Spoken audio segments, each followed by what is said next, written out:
The last light of Aurion. The twin suns of Aurion 6 rose over a land of shining metal ruins.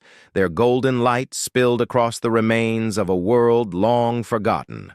Among those ruins walked a young human boy named Mark Halden. His clothes were torn and dusty, his jacket ripped at the sleeves, and his boots worn down from endless walking. He had survived a crash that left him stranded, alone, and far from home. For 2 days, he wandered across the silent plains, searching for hope in the empty wind. On the 3rd morning, he heard a faint sound, almost like a song carried by the breeze. Following it, he found her, lying among fallen towers of crystal. She was not human. Her skin was the color of the sky at dawn, soft, glowing, and alive. Her eyes shimmered like tiny galaxies. Her name was Seryn, and she was the last of her kind. Mark knelt beside her, offering her the last of his water. She accepted it with trembling hands and whispered, not with words, but with thoughts that touched his mind like gentle waves. She told him she was being hunted. A creature born of shadow and hatred had destroyed her people. Now it hunted the last spark of their light, her. Mark should have run, but he didn't. He said quietly, "You don't have to face it alone." For the first time in many years, Seryn smiled. It was a small, fragile smile, but it carried the warmth of a rising sun. As the day faded, they found shelter beneath a broken bridge of glass and steel. Seryn told him about her world, the Elira. Her people once lived in harmony with the twin suns. They drew light into their bodies, used it to heal, to grow, to build wonders that touched the stars. But their greed for greater power led them to create something terrible. A being of living darkness, a hunger that devoured light itself. It was called the Shadowborn. It destroyed everything. That night, the wind grew cold. A strange chill filled the air and shadows moved where no object stood. Seryn's eyes widened. She whispered, "It's here." From the mist came a sound like breathing, wet, heavy, and wrong. The Shadowborn crept out of the ruins. It had no single shape. It was smoke and flesh, changing every second, sprouting claws and eyes that blinked open and closed across its surface. It whispered in many voices, the voices of Seryn's lost people, the voices it had eaten. Mark grabbed a piece of broken metal pipe. It was small and useless, but it was something. He stood between Seryn and the monster. His heart pounded. He was terrified, but he didn't move. The creature lunged. He swung the pipe with everything he had. The strike tore through shadow, sending ripples of blue light, but the monster only laughed. It struck back, slamming him into the ground. His shoulder burned, his jacket ripped completely, but he got up again. He spat dust, raised the pipe, and said, "You'll have to do better than that." The creature shrieked. Its many eyes turned red. It lunged again, but this time, Seryn stepped forward. Her body flared with radiant blue light. The air shimmered as she unleashed a beam of energy that sliced through the Shadowborn's chest. The creature screamed, but did not fall. It began to reform. Seryn fell to her knees, weak, gasping. Her power was fading. Mark ran to her and lifted her up. She whispered, "I can't stop it. I'm not strong enough anymore." He looked into her glowing eyes and said, "Then use me." She blinked. "What?" "Use my strength." "My life." "Whatever it takes," Seryn hesitated. Her light could burn him alive, but he nodded firmly. "Do it," he said. "Humans break, but we don't quit." She touched her hand to his chest. Her blue light flowed into him, through his veins, his heart, his very soul. He screamed, but he didn't let go. His torn clothes began to shimmer, thin threads of energy weaving into the fabric. His body glowed like the dawn. Together they rose as one. The Shadowborn struck, but this time its claws met resistance. A shield of light burst around them. Mark charged forward, swinging with both hands, each strike leaving trails of fire. Seryn stood behind him, channeling her remaining energy into his body.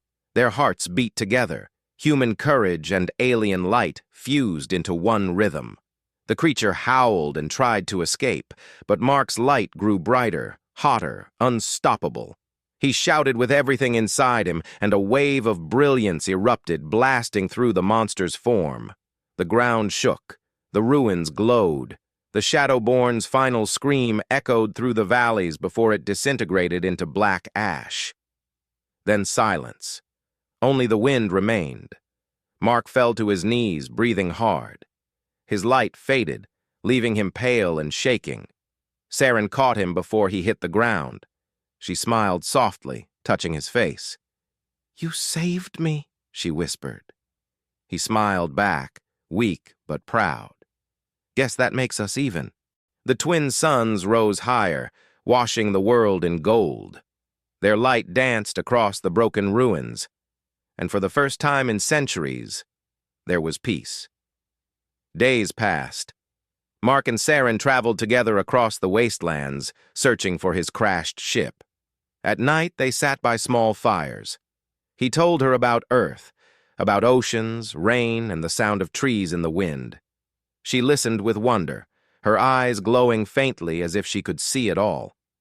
Sometimes she told him about her world before the fall, gardens that floated in light, music that shaped the air, laughter that could bend stars. They laughed together, and sometimes fell silent, simply watching the twin suns fade. But the bond that saved them came with a price. Seryn's light grew dimmer each day. Her strength was flowing into him, keeping him alive, but draining her life in return. She never told him.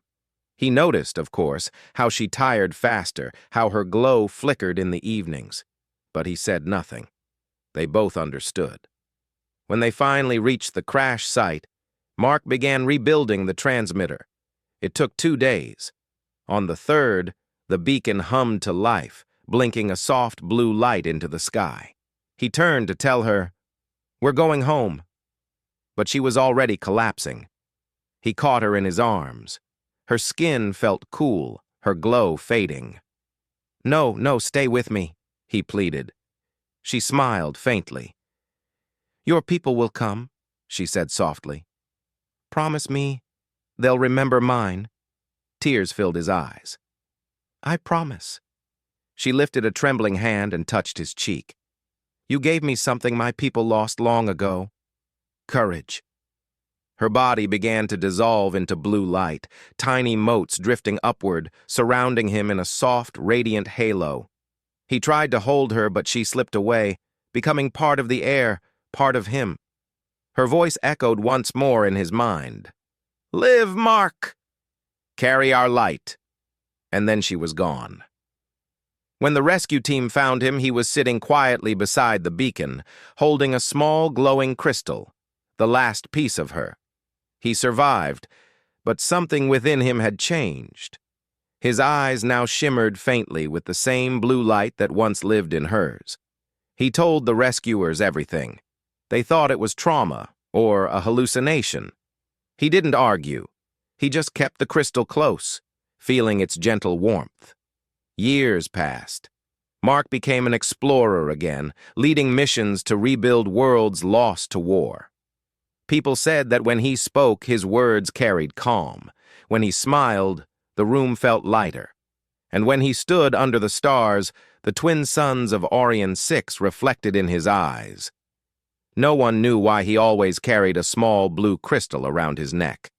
No one knew why, at every sunset, he looked to the horizon and whispered a single name, Seryn. But travelers who passed near Aurion 6 sometimes told stories. They spoke of a figure of light seen wandering the ruins, a sky-blue woman whose eyes glowed like stars. They said she protected those who were lost, guiding them through the shadows. And on quiet nights when the wind was soft and the suns burned low, her voice could still be heard, singing to the one who gave her courage. And thus, the legend lived on, the story of a simple human boy and a sky-blue alien girl who stood together against the dark and became the last light of Aurion.